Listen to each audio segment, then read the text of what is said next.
y expandirse sin límites precisos, aun cuando parezca diluirse en la vida cotidiana. Reunidos en una escritura colectiva, estos ensayos toman una constelación de heterodoxias, y los disidentes y profanos que convergen en una audidumbre común, con afinidades y tensiones compartidas alrededor de la religiosidad, la espiritualidad y sus efectos sobre el deseo, la culpa, la ley, el cuerpo y la política. En ese movimiento la palabra profanación aparece como método, no para secularizar sin más, sino para desmoronar jerarquías que sobreviven incluso cuando lo sagrado cambia de nombre. Un pasaje de lo divino al humano que no reproduzca el poder que dice dejar atrás. Entre Nietzsche, Freud y Lacan, entre la crítica de la modernidad y la escucha de espiritualidades otras, indígenas, afrodescendientes, extramodernas, el libro invita a revisar qué se nos filtró inadvertidamente en la teoría y en la práctica y qué posibilidades se abren cuando dejamos de tomar el catolicismo como horizonte único de lo espiritual. A partir de ello, le voy a ceder la palabra a Andrés Arce González, que cursa el doctorado en Filosofía en la Universidad Nacional Autónoma de México, donde escribe sobre filosofía de la historia, teoría de la secularización y las diversas formas en que hemos esperado el fin del mundo, desde el libro de Daniel hasta el calentamiento global. Fue becario de la Unión Europea dentro del programa Erasmus, donde se especializó en filosofías contemporáneas de expresión francófona y germanófona, particularmente en filosofía política y fenomenología. La licenciatura la obtuvo en la Universidad Iberoamericana, donde comenzó su investigación sobre la influencia que, de forma oculta o manifiesta, las figuras religiosas tienen en la realidad política. Gracias, Andrés, y te cedo la palabra. Bueno, muchas gracias por la presentación, gracias también por la hospitalidad y por su escucha, y bueno, también a Elena, a Camila por invitarme a presentar este libro que, pues, donde convergen muchos de mis intereses personales de mucho tiempo, toda la cuestión de la permanencia de lo religioso en la secularización, el origen de la subjetividad, la forma en que se experimenta desde ese entrecruce, pues cualquier cosa, ¿no? Y hoy el psicoanálisis, que también es otro de mis intereses. Y más allá de la cuestión personal mía, creo que es un libro en el que convergen cosas que pueden interesar a cualquier persona, ¿no? O sea, me refiero, hay temas desde el propio calentamiento global, de pronto aparece entre líneas, pero sobre todo la pregunta por el papel de lo religioso en nuestra subjetividad, en nuestro mundo político. Hoy, en esta época que varios hablan, incluyendo a Habermas, que hace poco murió, de una época post-secular, ¿no? Una época en la que lo religioso retorna con bastante fuerza, con una especie de retorno de lo reprimido. Y más allá de los retornos evidentes de los que habla Habermas, hablando de pentecostales, que aquí aparecen en uno de los ensayos, hablando de espiritualidades New Age, de las formas de mesianismo político en el judaísmo, en el cristianismo, también en el islam, pero también la forma que aquí aparece también mucho de lo que se ha llamado teoría de la secularización, ¿no? Esta interrogación sobre cómo en nuestras construcciones conceptuales aparentemente seculares, metáforas, narrativas religiosas siguen operando bajo otros nombres, ¿no? Desde la idea del gran otro, la idea del Padre, la relación entre el Padre y Dios, la muerte del Padre, la muerte de Dios, la cuestión del universalismo y cuestiones sobre la posibilidad de realizar el reino de los cielos de alguna forma en la tierra, pero bajo medios políticos. Todo esto aparece acá. Y bueno, quisiera quizás un poco algo para empezar a hablar del libro, es el título, ¿no? Es un título evidentemente provocador, pero con bastantes resonancias, no todas tan manifiestas, ¿no? Y la primera es como, bueno, ¿qué significa ser católico? ¿Qué es el catolicismo? ¿No? Está el significado, pues obvio, que claro que tiene que ver con el libro, pero también está el significado etimológico, ¿no? La Iglesia católica es, bueno, me corregirá Camila si me equivoco, pero es la Iglesia universal, ¿no? Eso es lo que significa lo católico, y siempre pues tuvo esta pretensión de ser un credo, pues, de toda la humanidad, ¿no? Incluso hay quienes argumentan que la propia idea de una humanidad unificada es una idea cristiana, es una idea que no existen otras religiones, y se unifica esta humanidad a partir de de un único Dios y de una única historia, con un principio y un fin, en el que al final todos los pueblos convergerán en un apocalipsis, una revelación en la que todos serán juzgados de igual manera y todos tendrán un final compartido, ya sea del lado de los justos o del lado condenado, pero será el mismo final.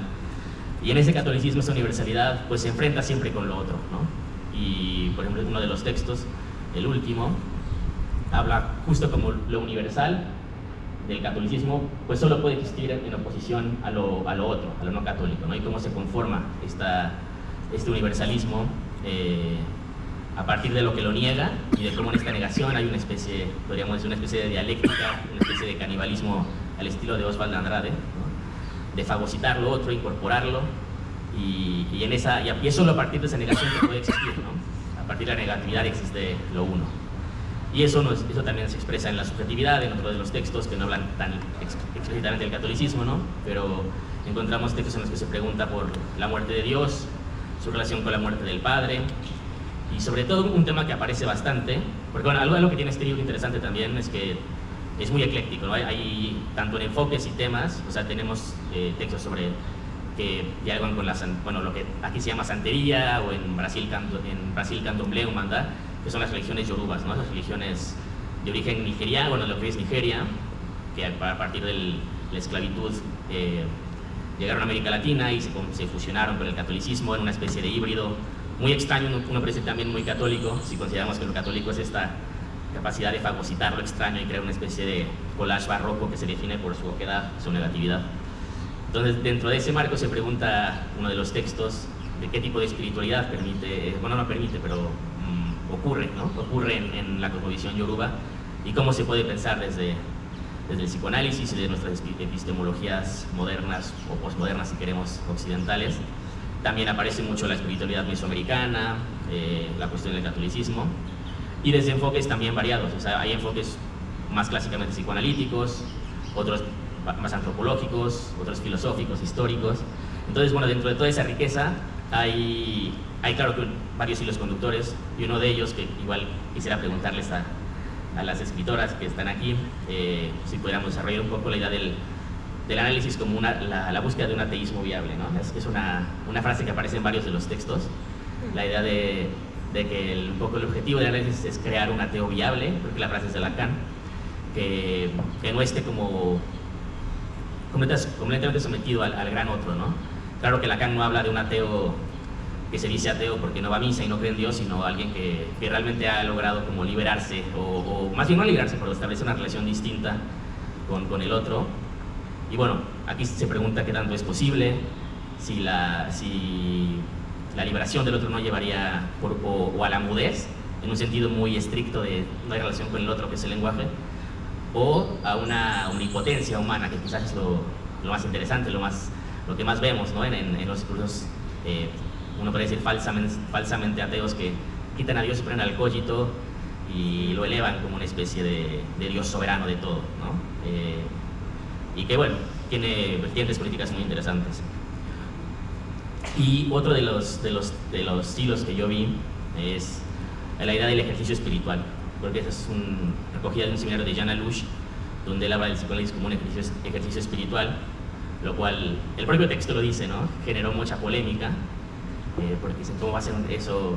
¿Cómo va a ser el psicoanálisis una espiritualidad? Son remanentes religiosos, atávicos, supersticiones incluso. Y es como, bueno, yo no me refiero tanto a una espiritualidad cristiana, sino a los ejercicios espirituales de los que en esa época hablaba Foucault, o también Pierre Hadot habla de los ejercicios espirituales más de inspiración o de legado grecolatino. Y acá lo llevan más lejos, ¿no? Y es una pregunta muy, muy interesante, ¿qué es la espiritualidad? ¿Qué es el espíritu? Si lo pensamos desde las religiones afroamericanas y las religiones mesoamericanas, ¿no? ¿Qué es la espiritualidad? Esa misma espiritualidad, la del catolicismo, que la de los huicholes, o la de las religiones del Amazonas, o la de Olodumare, bueno, el candomblé, umbanda, santería, esas religiones yorubas. Entonces está esta pregunta, ¿no? ¿Qué es lo espiritual? ¿Qué es lo religioso? Y también la pregunta por la capacidad de traducción, que es otra muy interesante, ¿no? Cuando nos enfrentamos a este otro y lo queremos entender, hacer hablar, escuchar, compartir con los que hablan nuestro lenguaje, necesariamente ejercemos una violencia en las categorías, en las metáforas, en las narraciones. Entonces, ¿qué tanto es la misma espiritualidad? ¿Qué tanto se puede decir que es un Dios? Y sobre todo las cuestiones que también atraviesan mucho el texto, de la culpa, la deuda, que es la misma palabra en alemán que en psicoanálisis ha dejado para mucho, la identidad. ¿Qué tanto se puede decir que Olodumare es un Dios, por ejemplo, ¿no? Por tanto, se puede hablar de... ¿Qué tanto podemos decir que, no sé, que Ochun, una de estas diosas, es vanidosa? ¿Es realmente vanidosa la palabra que viene? Bueno, es una pregunta que queda abierta. Y todo esto dentro de la cuestión generalizada de cómo situar el psicoanálisis en contextos como el latinoamericano, como el africano. Bueno, aquí no aparece, pero también se puede preguntar uno por el contexto asiático, ¿no? Contextos que están pues atravesados por la modernidad europea de forma irreversible, pero tampoco se pueden reducir a ella, ¿no? Entonces, es una pregunta por la posibilidad de, no necesariamente descolonizar, pero proponer un psicoanálisis no colonial, si es posible, si no, cómo se hace. Y otro de los textos también que aquí aparecen, analiza de forma muy interesante la convergencia entre la espiritualidad y el capitalismo. Por ahí, ahí analiza no tanto las posibilidades emancipatorias como varios de los otros, sino que ahí agarra como caso de estudio estas teologías neopentecostales, sobre todo, ¿no? que han proliferado mucho en Latinoamérica y que son muy orgánicas al neoliberalismo incluso, ¿no? Lo que llaman teología de la prosperidad. Habrán escuchado algunos, y que esto no es teoría de la conspiración, incluso está documentado que fue una respuesta de Estados Unidos a la teología de la liberación, ¿no? Que estaba pues floreciendo muchísimo en Brasil, en México también, en Colombia, y que pues fue una amenaza para el establishment tanto católico, y bueno, un poco ya aquí quise aludir a lo problemático que significa la palabra, tanto lo católico. Ahí tenemos al Papa Wojtylas, Juan Pablo II, que luchó muchísimo contra la teología de la liberación, ¿no? Pero del lado, digamos, secular, entre muchas comillas, también la CIA preparó estos campamentos de misioneros pentecostales que promovieron esta teología protestante, donde el dinero se diviniza, donde la prosperidad material es considerada un don de Dios, donde este espíritu protestante de Max Weber es llevado al extremo, ¿no? Y que, bueno, no es casualidad, también van muy de la mano con apoyo incondicional al sionismo, al trumpismo. Ahorita lo que está muy vigente, lo acabamos de ver en Colombia, ¿no? Está en Brasil, y bueno, es una forma en que lo religioso, mutado, atravesado por la religión del capital, reaparece. Pero aquí se pregunta, bueno, no cae en la caricatura de la ilustración, digamos, esquemática, de decir, no, lo religioso es este atavismo que hay que superar desde la razón, sino que hay una dialéctica, ¿no? de las espiritualidades situadas, como dice el título, de las diferentes formas de catolicismo, de las contradicciones del propio catolicismo, y dentro de eso, pues analizar posibilidades emancipatorias, tanto a nivel subjetivo, digamos, o a nivel más colectivo. Y es una también de las líneas que está en todo el texto, y bueno, que tiene toda esta riqueza, que dialoga de todos estos puntos, y también cuando la lean ya verán, ¿no? Como que cada texto tiene como su propio estilo, sus propias conclusiones, no es una cuestión como unitaria, que estén diciendo lo mismo, que vayan hacia lo mismo, aunque sí hay, claro, una tendencia. Y pues bueno, creo que ya con eso les doy la palabra a los escritores para que no monopolizar tanto la palabra. Muchas gracias.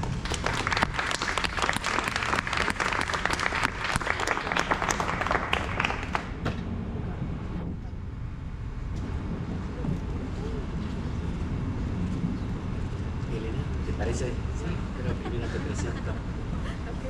Gracias Andrés. Supongo que esto fructificará después en las preguntas o en el diálogo que tendremos al finalizar la presentación. Elena, Están muertos los dioses, ¿no? Es tu texto en este libro. Y Elena practica psicoanálisis en la ciudad de Elena Maldonado practica el psicoanálisis en la Ciudad de México, es miembro de la Escuela Lacaniana de Psicoanálisis, estudió licenciatura en Psicología en la Facultad de Psicología de la UNAM, así como la maestría y el doctorado en Filosofía en la Facultad de Filosofía y Letras de la misma institución. Ha sido docente de filosofía en diferentes programas de maestría y doctorado en psicoanálisis, así como en la Facultad de la Música de la UNAM, ha publicado artículos en revistas de psicoanálisis y de filosofía, y coordinó junto a Fernando Barrios y Mauricio González Eros Racializado, y es coautora de Un viaje a los confines del psicoanálisis. Elena, te cedo la palabra. Bueno, pues muchas gracias por estar acá hoy, les agradecemos muchísimo, no saben qué felicidad nos da verlos acá, a todos, que nos acompañen y que podamos compartir con ustedes pues la presentación de este trabajo que ya tiene algunos años y que además quedó un poquito dormido durante un tiempo, y ahora por algunas cuestiones que ahora les voy a contar, pues pudo resurgir y ahora está aquí con nosotros, y esperemos que tenga pues resonancia entre ustedes, que les genere inquietud sobre todo eso, ¿no? El libro no está hecho para resolver nada, sino más bien para abrir problemas, discusiones, y pues es un libro, como decía Andrés, muchas gracias Andrés por tu presentación, estuvo muy bonita y me parece muy puntual los temas que trajo. Ahora si quieres podemos hablar un poquito algunas cosas de eso, voy a tratar de decir algo de lo que planteaste.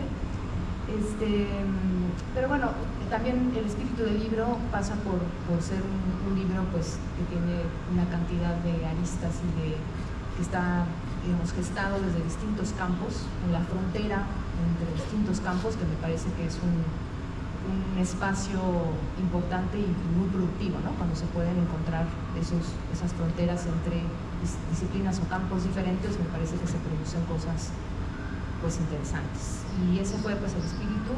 Mauricio y yo pues hemos estado en la gestación de este libro desde el inicio, y les cuento un poco cómo desde mi punto de vista este libro surgió, ¿no? Por supuesto, como es un libro colectivo, cada uno va a tener su manera de pensar esta gestación, de vivir esta gestación. En mi caso, yo recuerdo cuando trataba de pensar qué decir ahora, recuerdo muy bien una noche en Montevideo, que estábamos después de una presentación, de una actividad que organizamos entre varios, y que invitamos a Walter Miñolo a trabajar con nosotros y que hablara un poco de su trabajo. Teníamos la idea de que habíamos de poder pensar un psicoanálisis situado, quiere decir que podríamos hablar o pensar desde las coordenadas materiales en donde nos encontramos, cómo hacemos la práctica del psicoanálisis, no al revés, no pensar como una adaptación de un psicoanálisis universal en cada lugar, ¿no? Sino todo lo contrario, ¿no? Entonces, bueno, pues esa era nuestra idea al invitar a Walter Miñolo. Tuvimos una reunión en la Escuela de Psicoanálisis Lacaniano en Montevideo, muy apasionada, como suelen ser las reuniones del ECOL, donde acabamos a veces algunos diciéndonos cosas entre nosotros, a veces algunas fuertes, pero después de esa reunión, y porque yo tenía un poco la pregunta sobre cómo algunos de estos teóricos coloniales obviaban el tema de la religiosidad y de la espiritualidad, ¿no? Como que no era un tema que estuviese presente en sus elaboraciones, y me parecía que era un tema fundamental para pensar tanto el psicoanálisis situado como todo lo que ellos planteaban también. Y entonces, bueno, en mi horizonte estaba, por supuesto, esto que señalaba Andrés, que es el texto de Jan Alush sobre el psicoanálisis es un ejercicio espiritual, que como también precisaba Andrés, se trata de un ejercicio espiritual que se refiere a una práctica, digamos, una forma de hablar de la espiritualidad más bien en relación con las prácticas helenísticas. Y bueno, pues me parece que en ese texto él logra hacer una doble separación, digamos, ¿no? Para que ustedes puedan entender lo que estoy queriendo decir con esta propuesta, de que el psicoanálisis es un ejercicio espiritual, se requiere hacer un doble movimiento, ¿no? Por un lado, separarse de lo que entienden por espiritual, ¿no?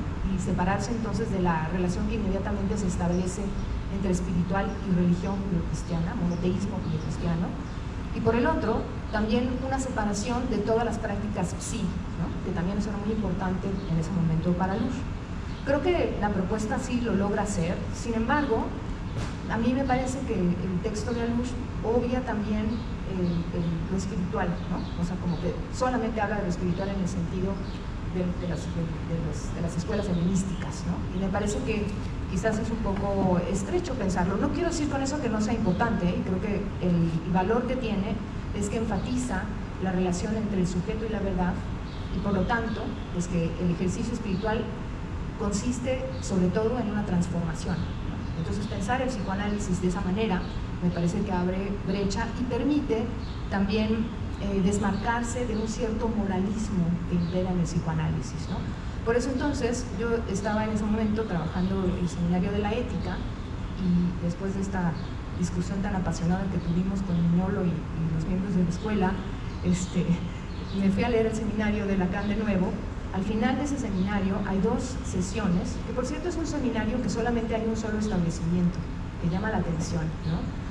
Y es un seminario que se lee muy rápido y muy pronto se saca la conclusión de que hay una ética en el psicoanálisis. A mí me parece que la propuesta de Lacan es dar un paso al costado de la ética en general, ¿no? Y entonces, bueno, en este seminario, al final, hay dos sesiones que Miller titula La muerte de Dios y luego el amor al prójimo, ¿no? Entonces fueron 2 sesiones que estuve trabajando muy intensamente, porque justo ahí se me ocurrió la idea de que podríamos hablar, bueno, porque encuentro ahí en Lacan varias cosas. Uno, esto que les digo, ¿no?, del paso al costado de la ética, y que entonces dice, el moralismo que impera en la práctica del psicoanálisis en ese momento, ¿no?, estamos hablando del 59-60, es 1, el ideal del amor humano; 2, el ideal de autenticidad; y 3, el ideal de la no dependencia, ¿no? Esos 3 ideales comandan la práctica del psicoanálisis, y se suele establecer rápidamente que entonces hacia allá se dirigiría todo análisis, ¿no? A mí me parece que también lo que hace ahí es más bien separarse de la moral y más bien apuntar hacia el real, ¿no? Dice, nuestra práctica apuntaría en todo caso a una ética del real, si eso es posible, pero que no. Entonces por eso no es una ética, ¿no?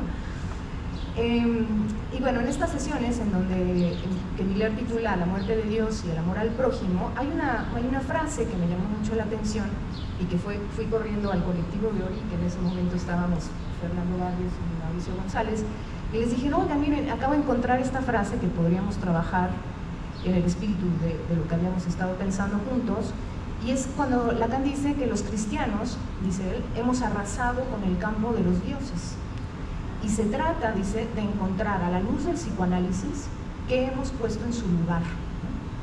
Entonces, me parece una frase muy, muy interesante porque subraya, por un lado, la violencia del cristianismo, al realmente arrasar con el campo de los dioses, pero también la maleabilidad de la función, ¿no? O sea, como que hay un carácter ficticio también en esta función de Dios y de los dioses, ¿no? Por eso creo que la forma en como Lacan logra resolver esto es poniendo la figura de Antígona como una de las figuras paradigmáticas del seminario, donde me parece que apunta más a una dimensión estética, ¿no?, que es un poco la lectura que hace Butler también de Lacan. Bueno, pues ahí fue cuando les conté a Mauricio y a Fernando que podríamos hacer algo, y si no mal recuerdo fuiste tú, Mau, quien dijiste, claro, pues podríamos entonces hacer, resuena mucho con lo que plantea Bruno Latour. En realidad este libro es un guiño a Bruno Latour, porque Bruno Latour tiene un libro que se llama Nunca fuimos modernos, ensayo de antropología simétrica, tiene como subtítulo. Y en el libro, Latour expone los fracasos de los proyectos políticos y epistemológicos que solemos llamar modernos, y los considera incluso como obstáculos, me parece. Ahora lo podemos discutir si quieren, ¿no? La matriz moderna que atraviesa todo el proyecto ilustrado y que se adoptó en la constitución del Estado moderno y en la creación de todas las instituciones, se constituye, según Latour, en un doble movimiento que establece 2 tipos de prácticas, la de purificación y la de hibridación. Esta última, la de hibridación, consiste en un ejercicio de traducción compuesto por mezclas de géneros de seres totalmente nuevos, mientras que en el primero se trata de un ejercicio de purificación que crea 2 tipos de seres distintos, los humanos y los no humanos. Latour, en el primer capítulo, señala que el hablar de modernidad en términos de humanismo, pues se suele decir que la modernidad saluda el nacimiento de lo humano y o anuncia la muerte del mismo. Pero al colocar en un lugar destacado esta doble operación, olvida el nacimiento de lo no humano, de las cosas, de los objetos, de los animales, y por último, la del Dios tachado o perforado, ¿no? La modernidad, entonces, para Latour es la realización conjunta de estos tres movimientos. Un último aspecto que además quiero destacar en Latour es la instauración de una temporalidad histórica, más bien de una temporalidad marcada por un tipo de historicidad sin historia, dice él, ¿no? Curioso porque además en el seminario de Lacan hay una forma en como Lacan rescata a Freud de las garras de la modernidad, porque dice que Freud es un humanitario, ojo que no dice humanista, y luego en la conferencia de Bruselas, que es en esa misma época, lo vuelve a señalar y dice: Freud es un humanitario, nunca lo llamaría un humanista, más no un progresista, dice él, ¿no? Que me parece muy sutil de lo que señala Lacan. Entonces, bueno, el libro surge en la lectura cruzada, que tiene un tufo obviamente freudiano entre Lacan, Latour, Agamben también, que muestra y explora la naturaleza de la matriz cristiana, católica, moderna, pero sobre todo apunta a su levantamiento, ¿no? A la subversión, a la profanación. Es una invitación a la profanación, siguiendo a Agamben. Esta última contrasta con la secularización, que mantiene las jerarquías de poder, dice Agamben, ya que es una operación que hace de la diferencia o del pasaje de lo divino a lo humano otra cosa. De esa manera, intenta acabar con la disimetría que se produce con los pares binarios propios de la modernidad, como naturaleza, cultura, o en el caso de Lacan, subjetividad, sociedad, ¿no? A esta lectura cruzada y contestataria se sumaron, me gustaría pensarla así, ¿no? Como contestataria, se sumaron Roberto Marín y Camila Yoselevich en un segundo momento, que además quiero agradecerle particularmente a Camila por su entusiasmo en el proyecto y por su entrega en el proyecto. Y el texto de Camila es fascinante porque me parece que ella, desde otra perspectiva, lo que hace es pues mostrar como los orígenes fantásticos del cristianismo católico, así como la dimensión de oquedad que tan bien nos resuena a nosotros, nos cae muy bien cuando hablan de la oquedad de Dios, y la lectura de Roberto, que también es muy linda, muy interesante, y donde apunta hacia los trabajos en relación a la promesa de eternidad dentro del campo del psicoanálisis también, ¿no? Bueno, pues para mí es un honor poder presentarles este librito que hemos hecho con mucho cariño y que esperemos que genere cosas entre los lectores. Y pues tomamos la premisa, una premisa que me gustaría pensarla como una premisa especulativa, ¿no? De qué pasaría si tomáramos en serio la idea de que nunca fuimos católicos, ¿no? Haciendo un guiño, como decía al inicio, a Bruno Latour, en su Nunca Fuimos Modernos, que prende la llama a la que se refiere a Lush, me parece a mí, en su libro Contra la Eternidad, la llama de un fuego húmedo, dice a Lush, que está en el corazón de la experiencia analítica, pero que también me gustaría que estuviera presente en el corazón de la cosmopolítica, no antropocéntrica, de un parlamento de las cosas, como dice Latour, y entre otras prácticas profanas, algunas de carácter espiritual. Parece contradictorio, ¿no? Decir que sea una práctica profana espiritual, me parece que es posible, y que son no modernas y no católicas, como me gustaría pensar que es el psicoanálisis. Pues muchas gracias por su presentación.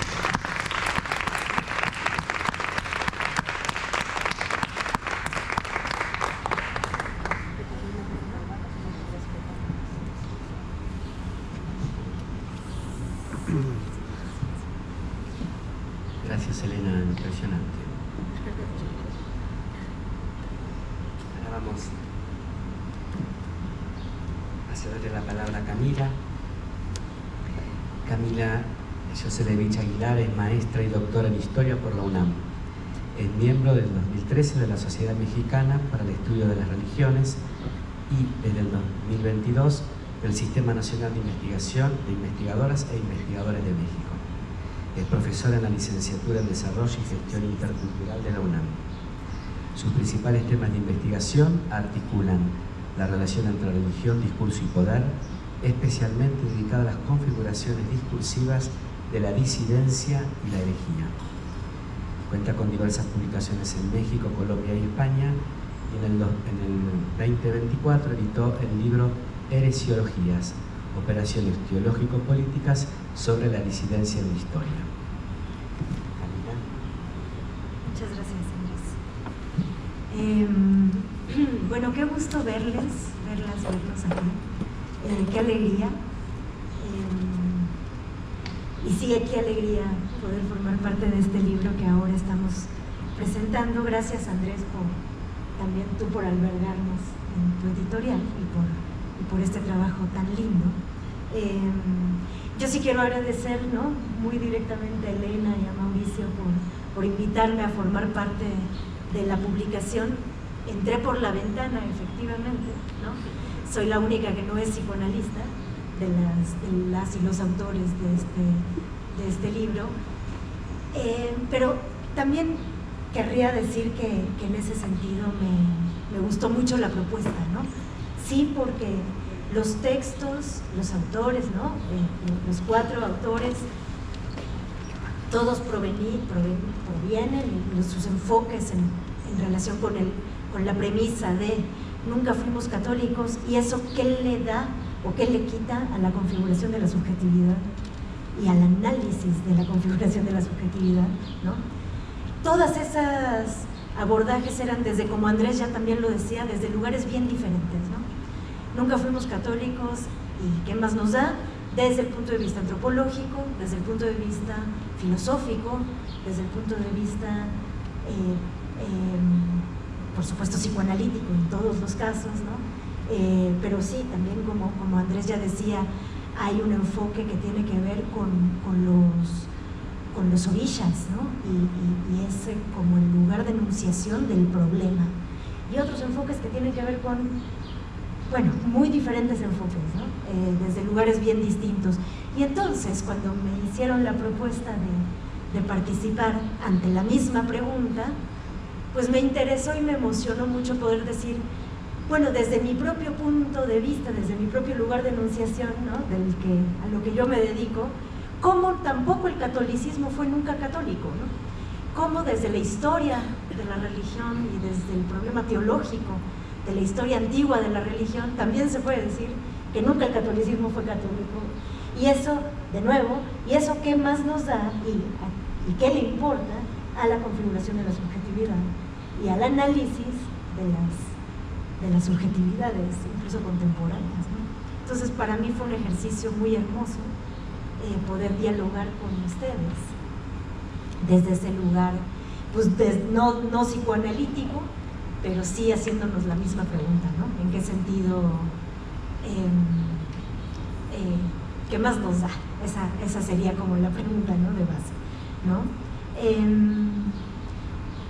Y un poco lo que, de acuerdo con Elena, en que no estamos, creo que nadie quiere dar respuestas, ¿no?, a nada, más bien se plantean un montón de problemas, ¿no?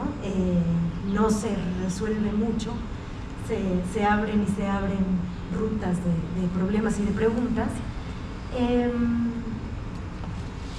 Lo que de alguna forma creo que une, bueno, entre otras cosas que ya también Andrés las comentaba, pero creo que una de las cosas que tienen en común como el hilo conductor de todos estos textos es precisamente esa noción de que lo católico, como lo universalista o lo que pretende ser universalista, completo, cohesionado, coherente a lo interno, ¿no?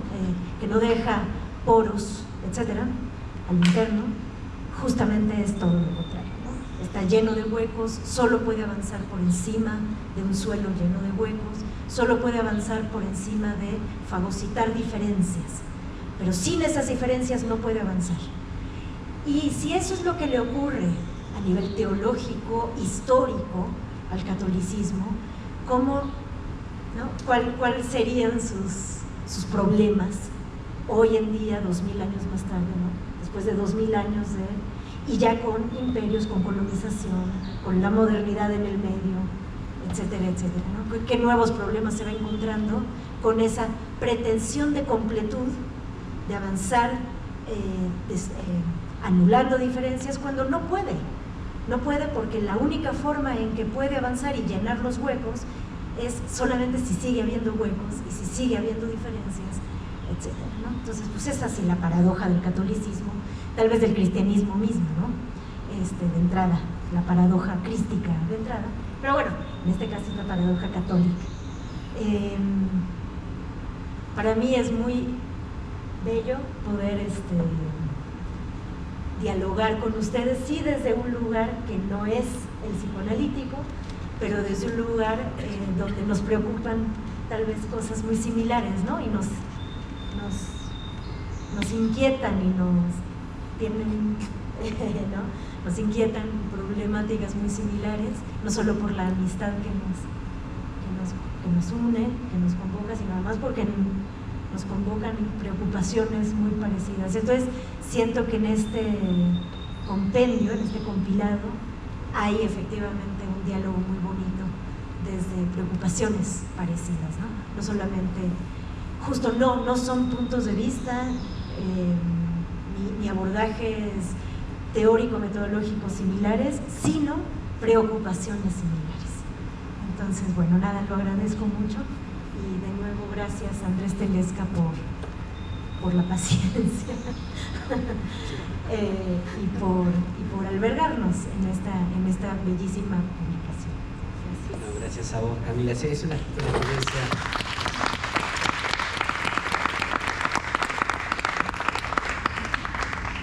No, sin duda esta variedad de enfoques y de historias que ya se están poniendo de manifiesto hablan de la riqueza que hay detrás, y leyendo ahora el subtítulo recordaba todas las vueltas que dimos. Pues, todo un tema definir el subtítulo. Al final creo que quedó algo suficientemente abarcativo y ambiguo para que entren todos dentro.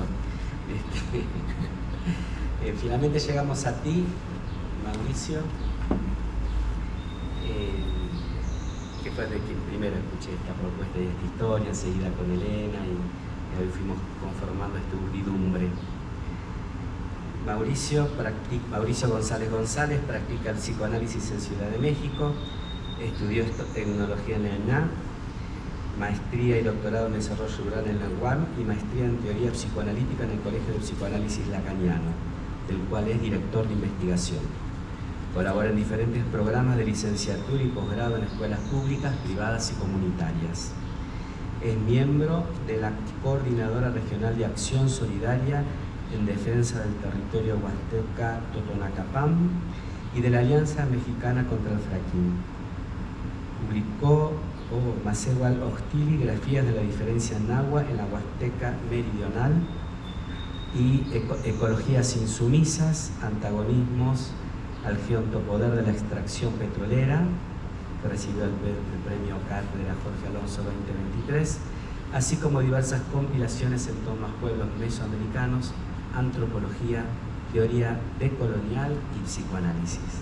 Mauricio, tiene la palabra.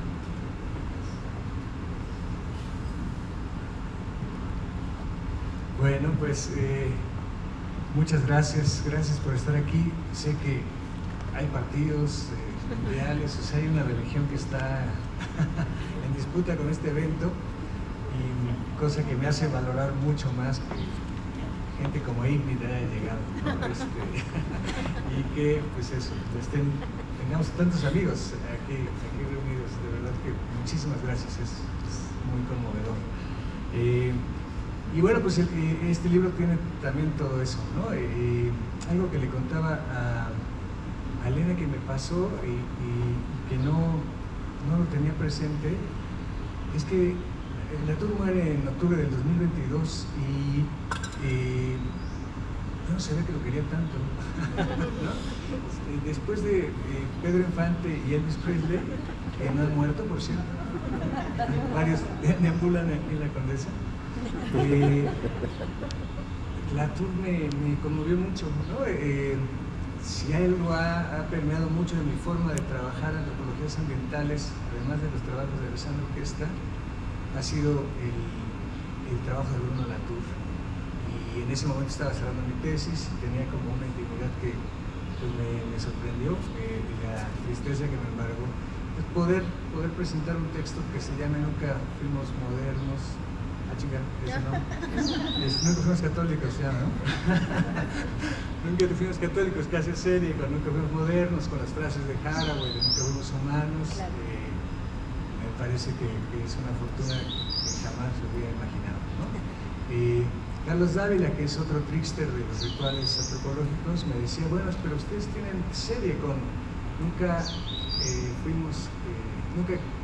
quisimos ser cristianos, Jean de Vos, y hubiera estado muy bien también, por supuesto, incluirle, ¿no? La historia de la resistencia lacandona a la conquista y, bueno, pues las formas en las que a la fecha subvierten maneras de ser capturados por el Estado-Nación y por una cantidad de aparatos de captura, ¿no? Pero bueno, no, esta viene en la serie con Latour y pues eso, en momentos en que justo los términos no nos alcanzan, ¿no? Religiosidad, espiritualidad, cosmovisión, Mesoamérica, todo está muy mal visto ya. No nos sirve mucho. Y algo que fue muy generoso, al menos para mi antropología, pero también para la forma de conversar con los decoloniales y el psicoanálisis, fue un texto que justo me permitió también conocer a Andrés Telesca. En la pandemia, Eduardo García Silva, por alguna razón que también tendrá que dar cuentas, hacía hasta ferias del libro en Zoom, ¿no? Eso de veras se oye heroico. Pero en esa feria pudimos presentar un texto que se llama Someter a los dioses, dudaron las imágenes, de Johannes Neuer, que también anda por acá, y que presentaba una forma de relación del pueblo hereditari, ¿no? De los huicholes, con mucho de pues, sus entes cosmológicos, sus entes metahumanos, que no respondía justo a estas maneras en las que tradicionalmente en la antropología, en la religiosidad mesoamericana se presentaban siempre muy jerárquicas. Hablábamos de los dioses tutelares, hablábamos siempre de figuras que se parecen mucho a las patriarcales, a las jerárquicas que venían de la religión.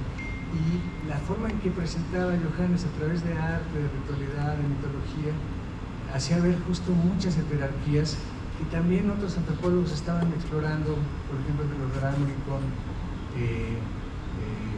los trabajos de Alejandro Fujigaki, y que justo a mí me permitieron hacer una lectura de los rituales que ya está acá, ¿no? Una lectura de los rituales en donde, al menos donde yo trabajo, en la Huasteca Meridional, la Huasteca Sur, pues sí son muy jerárquicas, pero las estrategias con las que se relacionan los pueblos con estas entidades tan insumisas, pues son muy generosas, son muy hábiles, ¿no?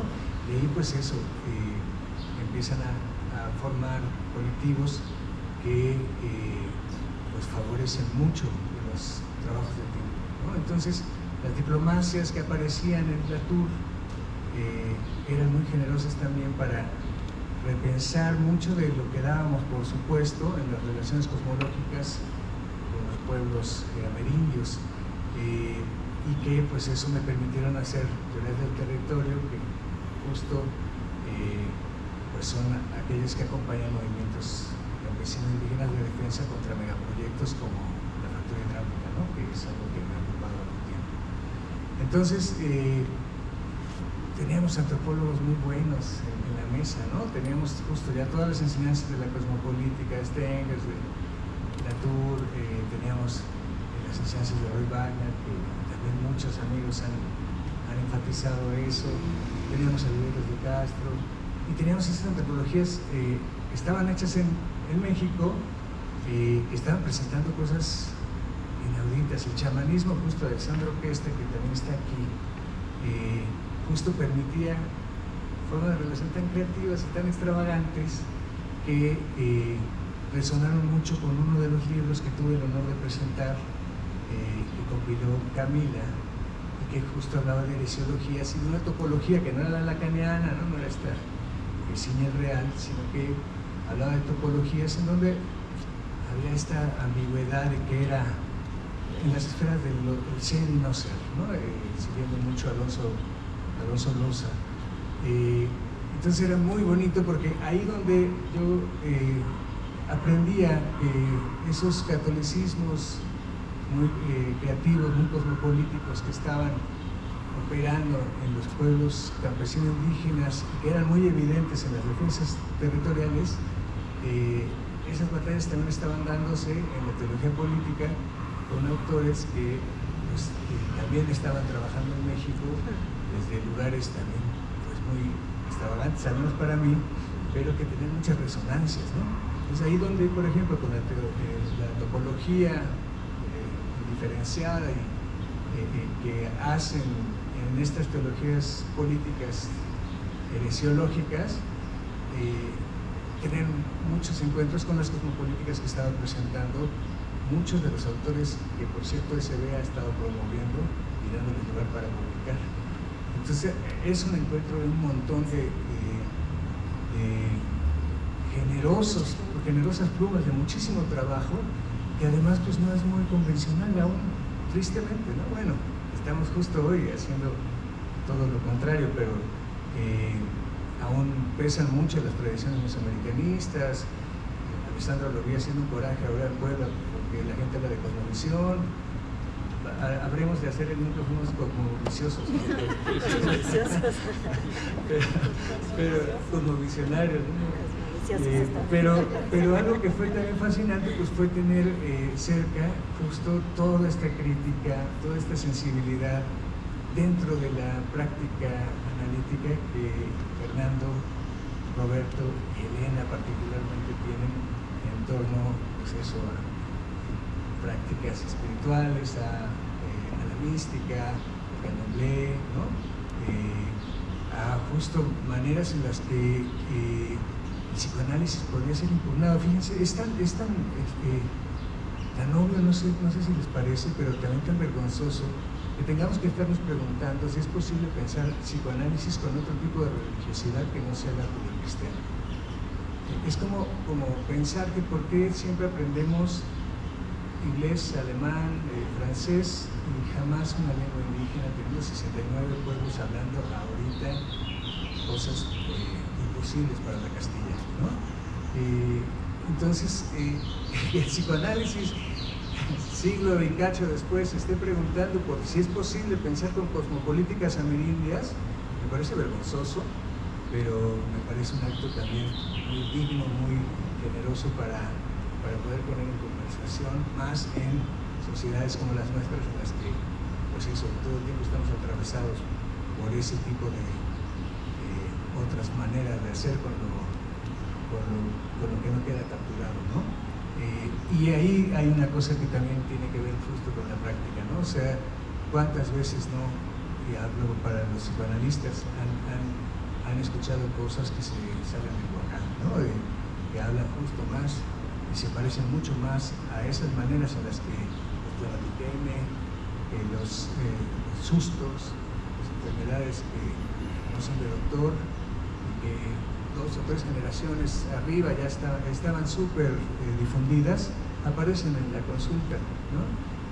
Aparecen un montón de relaciones metahumanas que nunca fueron modernas, incluso fueron contramodernas.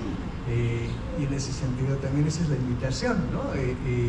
Poder hacer ya algo de flexibilidad y poder jugar a que hay muy buena antropología en este momento. Estamos en un momento muy virtuoso de las antropologías. México creo que está haciendo cosas muy interesantes y que así como Freud y Lacan siempre supieron hacer con las antropologías de su tiempo, me parece que es buen momento para también espabilarnos y empezar a enriquecernos, contaminarnos y crear e innovar en nuestras maneras de escuchar y de hacer lugar a aquello que nunca pudo ser moderno. Pues muchas gracias y pues,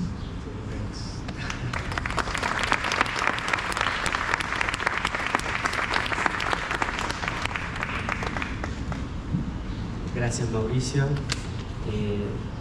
¿Tenemos un espacio para preguntas? ¿Sí? Media hora, 30 minutos. Sí. ese partido? Queremos que llegue. Muchas gracias. Gracias por las presentaciones, a los 4 y a los 2 que están aquí. Muchas gracias. Yo quisiera más que una pregunta, sí es una pregunta, pero más apunta a un comentario.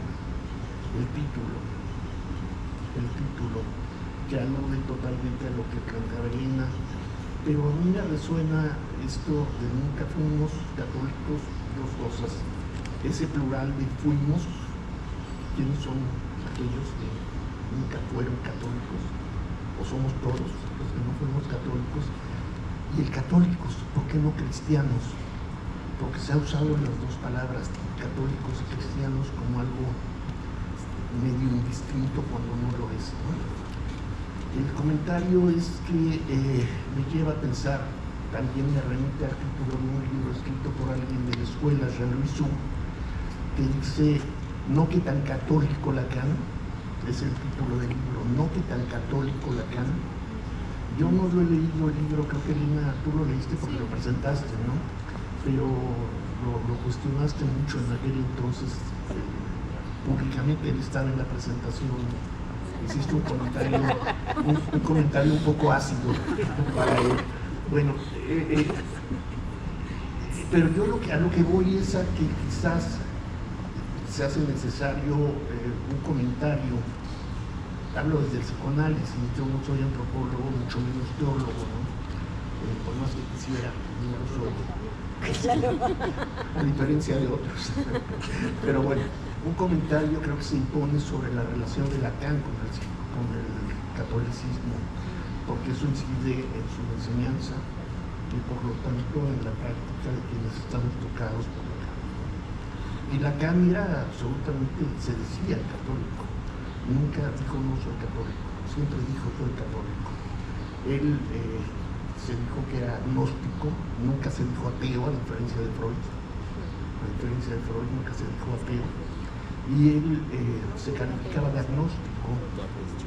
Y a propósito del ateísmo, Lacan en el seminario Ancor, que es un seminario en donde la cuestión de la espiritualidad desde mi punto de vista está muy presente, a partir del misticismo precisamente, Lacan define el ateísmo, o dice quién sí es ateo. Dice que es imposible ser ateo, Lacan, que los únicos verdaderamente ateos podrían ser los teólogos. Claro, eso tendrás que dar cuenta ahorita. Porque claro, de inmediato lo dijiste. Entonces, eso es un punto muy importante en Lacan, ¿no? Esta cuestión de su relación con el catolicismo.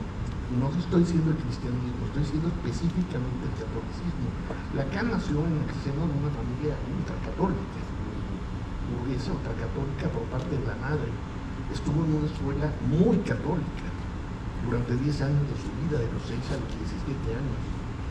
Él habló siempre del catolicismo como la única religión verdadera.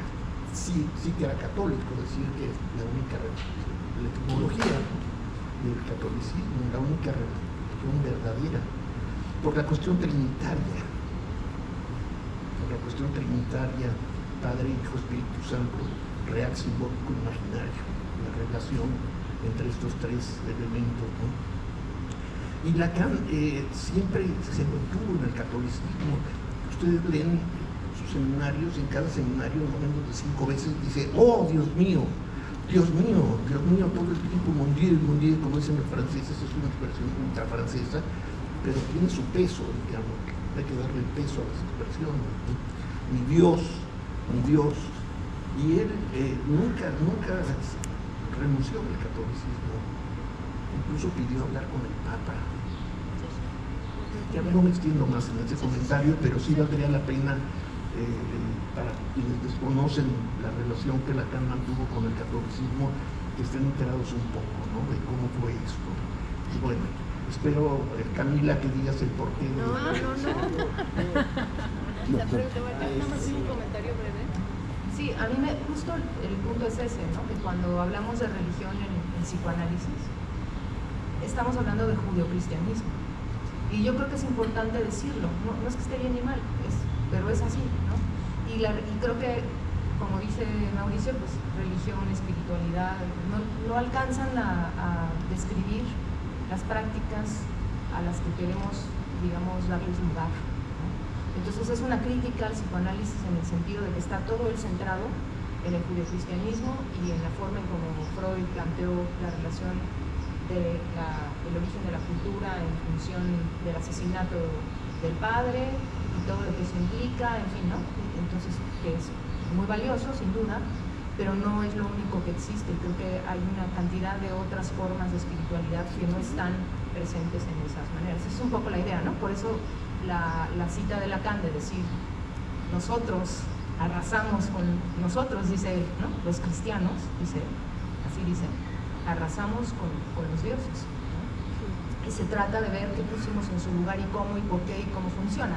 Pero entonces creo que ahí él está también tomando una cierta distancia, ¿no? Digamos, de que hay una operación que el catolicismo ha logrado hacer y que es muy eficaz y que tiene que ver con organizar el deseo, ¿no? Entonces, bueno, eso todo está ahí, muy interesante, pero nos interesa también abrir la posibilidad a otras formas que son las que además con las cuales convivimos en un país como el nuestro, en un territorio como el nuestro, para no sé si María quiere decir algo, luego está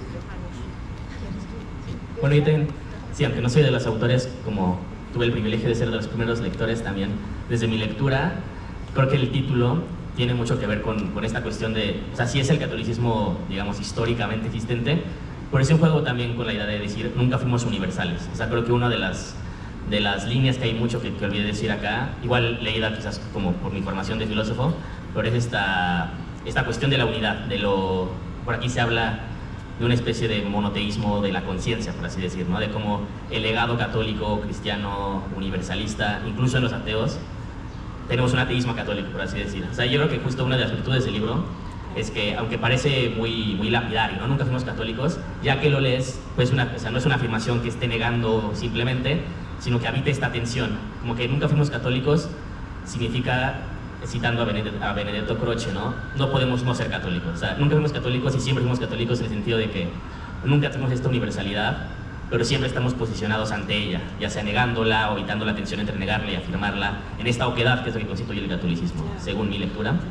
Entonces, el título va por ahí, por la cuestión de la universalidad, y aquí se cuestiona ya no tanto el catolicismo, digamos, literal, del Vaticano, el Papa, sino el legado que deja en las formas de producción de subjetividad, sobre todo desde la cuestión del unitario y la separación de la naturaleza, ¿no? Como que se aboga aquí mucho por una especie de multiplicidad, de devenir, que no hace una síntesis. Por ahí una de los textos habla de una antisíntesis de la espiritualidad, creo que mesoamericana. Entonces, bueno, creo que por ahí va. Por un lado afirma desde esta tensión, yo me atrevería a decir dialéctica, y lo católico en específico, digo, además del guiño a Lacan y a la tradición católica, tanto del psicoanálisis lacaniano como de nuestra región latinoamericana, pero también a la idea de lo universal. O sea, creo que aquí es como nunca fuimos universales, pero el universalismo siempre está como fantasma ante el que dialogamos, queramos o no, ¿no? Y bueno, eso. Johannes y tu nombre, Edwin. Primero Johannes y luego Edwin. Bueno, muchas felicidades por este libro. Ya el gran inquisidor ya los cachó, que son unos herejes del psicoanálisis, que bueno. Ahora, lo que sí pienso que hay un poco un problema, a lo menos en algunas presentaciones, todavía no he leído el libro, pero habla mucho de espiritualidad. Y eso es un problema cuando se trata de prácticas, vamos, por ejemplo, amerindias, ¿no? O sea, espiritualidad eso viene de los zoroastranos y pasó a las religiones monoteístas y el dualismo, vamos, el mundo material y el mundo espiritual, ¿no? Todo ese dualismo metafísico de Occidente. Y eso justo es lo que no sucede cuando Mauricio y Alessandro y yo trabajamos esas prácticas cosmotécnicas indígenas. No se trata de espiritualidad, todo sucede en el mundo, vamos, en el mundo real, ¿no? es realismo, o sea, no son religiones, sino son prácticas realistas en el mundo que es complejo y muchas cosas, pero no hay una dimensión espiritual. Y eso creo que es muy importante para tal vez no debería haber insistido más en eso, o otros antropólogos, eso no, eso es, o sea, no podemos comparar a prácticas espirituales, ¿no? O sea, espiritual, eso los cristianos somos espirituales, ¿no? Y el New Age y muchos, y creo que mucho occidental es espiritual, pero eso de fuera de esa tradición del monoteísmo es muy complicado hablar de espiritualidad, ¿no? Y ahí creo que o sea, si el psicoanálisis se interesa en espiritualidad, cuidado con esto, ¿no? ¿Sí? ¿Juntamos algunas? Para que no... ¿Hacemos primero las preguntas o respondemos? Sí, juntamos algunas, porque si no va a ser... Edwin. Sí, gracias. Sí, bueno, en mi lectura yo lo plantearía como transitoriedad, ¿no? Tanto que fuimos transitoriamente católicos, ¿no? Es decir, un lugar de paso, ¿no? Por el catolicismo para llegar a otra cosa, ¿no? Y es muy interesante porque, bueno, yo leí en un texto, un milleriano, que decía que para Lacan, primero, a diferencia de Freud, para Lacan primero era Dios y luego el Padre, ¿no? Entonces esa frase se me fue quedando, ¿no? Y efectivamente yo creo que es un giro interesante plantearlo así, en la medida que el amor al Padre, ¿no? Es lo que lleva desde la horda al Moisés, esa presencia de Dios, de que primero es el Padre, y el amor a ese Padre idealizado conduce a Dios, ¿no? Y para Lacan, entonces, ¿cómo se plantearía de que primero es Dios y luego el Padre, en la medida en que Dios como lugar de lo simbólico, ¿no?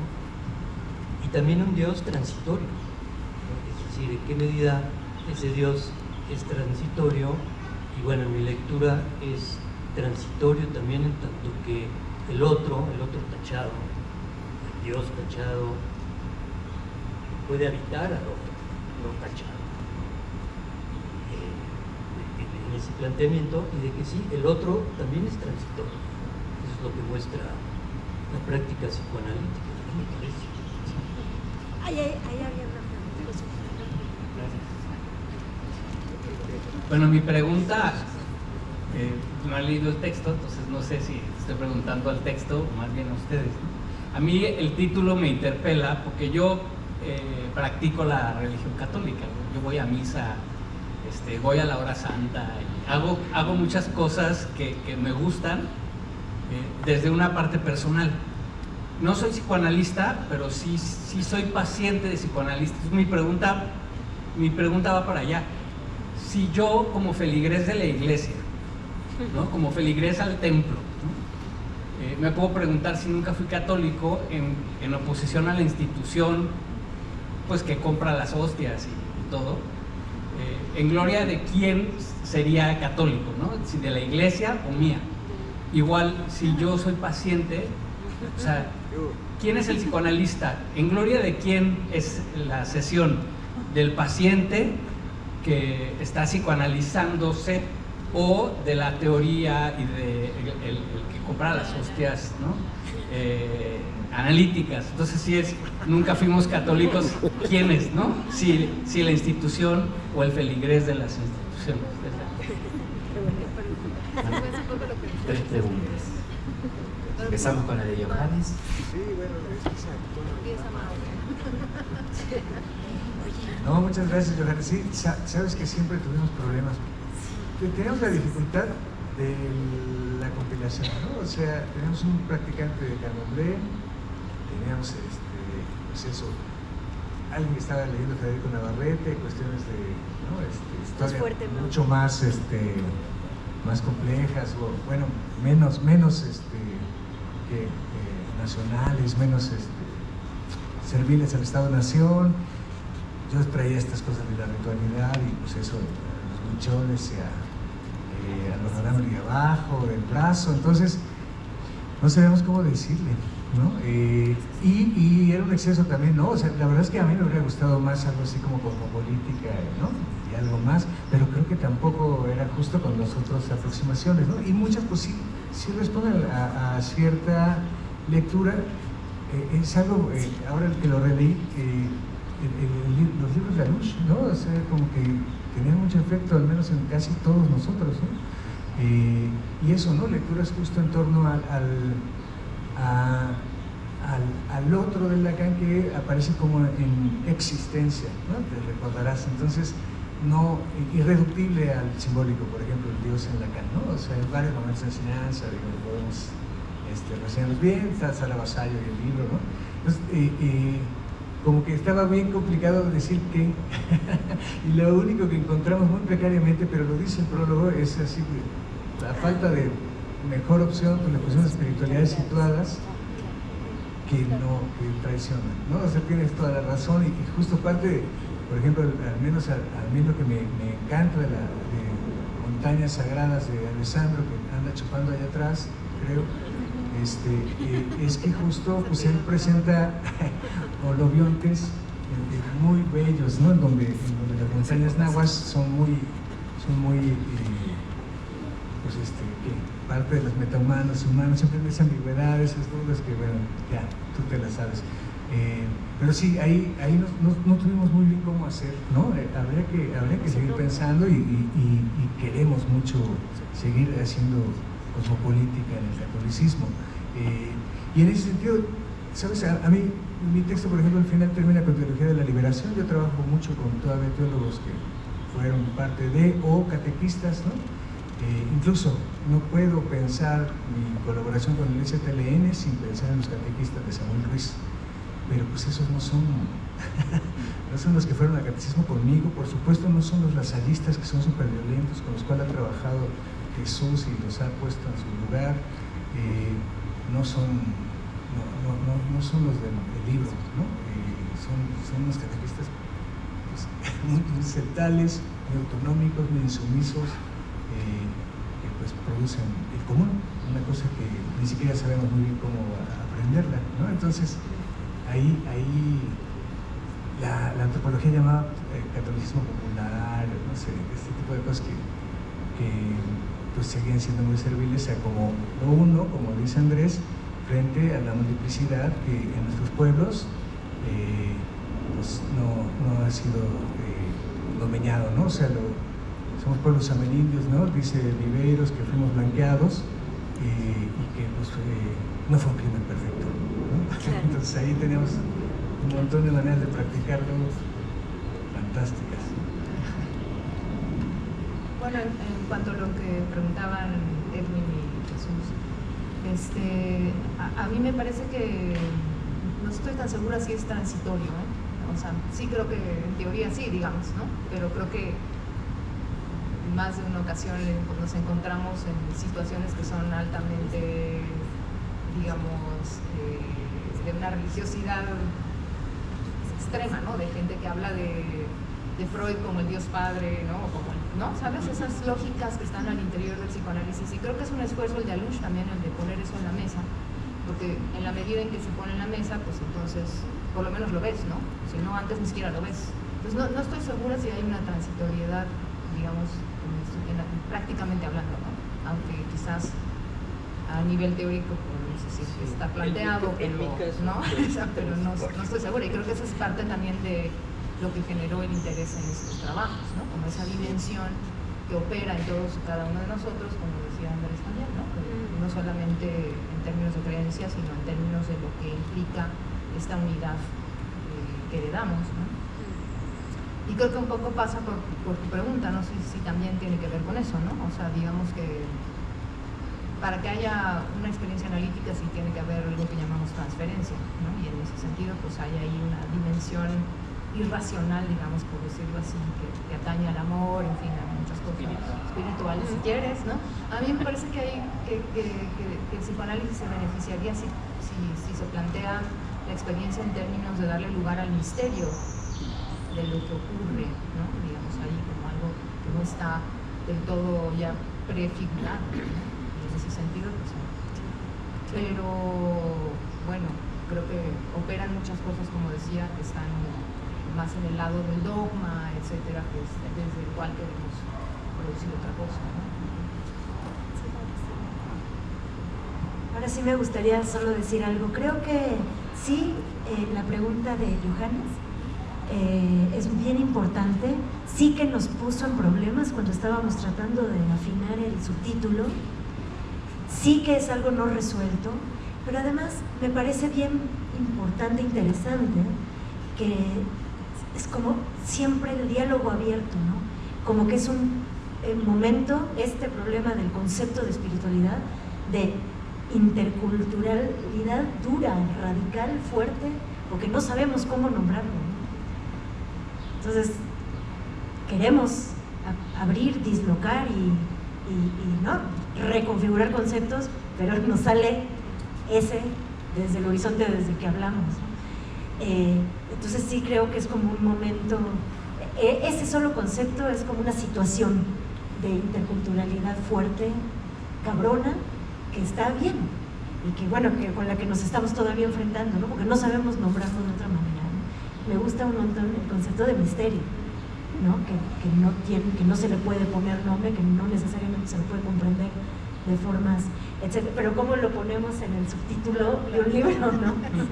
Entonces, me parece sí que es un problema bien importante que planteas y que nos puede seguir convocando a cosas muy interesantes, ¿no? Y ahora sí, solamente como para cerrar, me quedé de lo que Chucho decía hace rato, de por qué católicos y no cristianos. Ya lo decían todos, pero sí quisiera solo yo enfatizar que sí es distinto, que lo católico no significa verdadero, significa universal. Entonces hay un problema con lo católico en el sentido de pretender una universalidad como una sustancia líquida que se infiltre por todos lados, ¿no?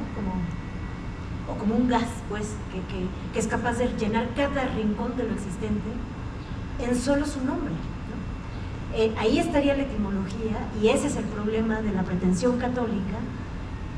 Entonces eso por un lado, ¿no? Que en ese sentido decir lo que se pretende absoluto nunca fue absoluto, ese es un paso. Pero el otro asunto es que sí está planteado desde el lugar de lo latinoamericano, ¿no?